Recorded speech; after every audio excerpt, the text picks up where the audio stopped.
میں اور آج اس عالمگیر سفاکیت، عالمگیر وحشیت اور عالمگیر ظلم و زیادتی کے دور کے اندر مسلمانوں کے لیے قرآن کی دعوت کیا ہے؟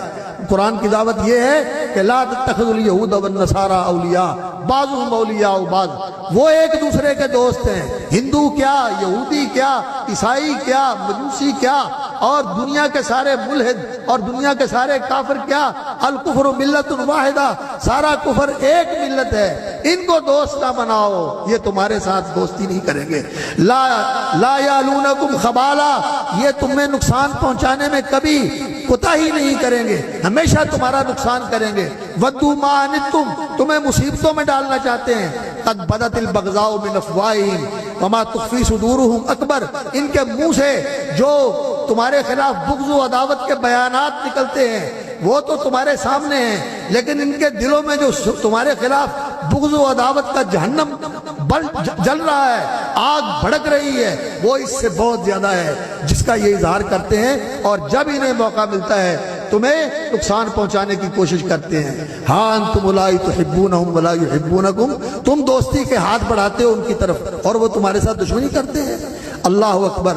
تو اللہ رب العزت نے فرمایا کہ ان کے ساتھ دوستی نہ کرو بلکہ ان کو دشمن جانو، ان کو دشمن جانو، یہ تمہارے دشمن ہیں۔ لیکن آج یہ حکم ہمارے حکمرانوں نے اور ہمارے دانشوروں نے اور ہمارے سیاستدانوں نے قرآن کا یہ حکم بھلا دیا، اس کو نظر انداز کر دیا۔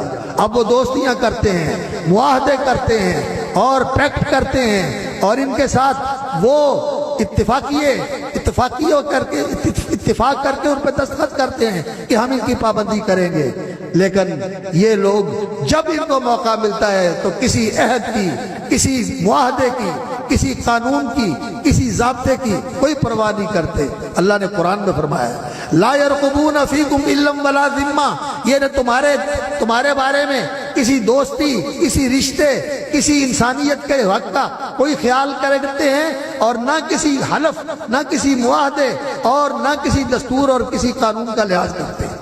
لا يرقبون فیکم الا ولا ذمہ یرضونکم بافواہہم وتابى قلوبہم، صرف منہ کی باتوں سے تمہیں راضی کرتے ہیں لیکن ان کے دل تمہاری دشمنی سے بھرے ہوئے ہیں۔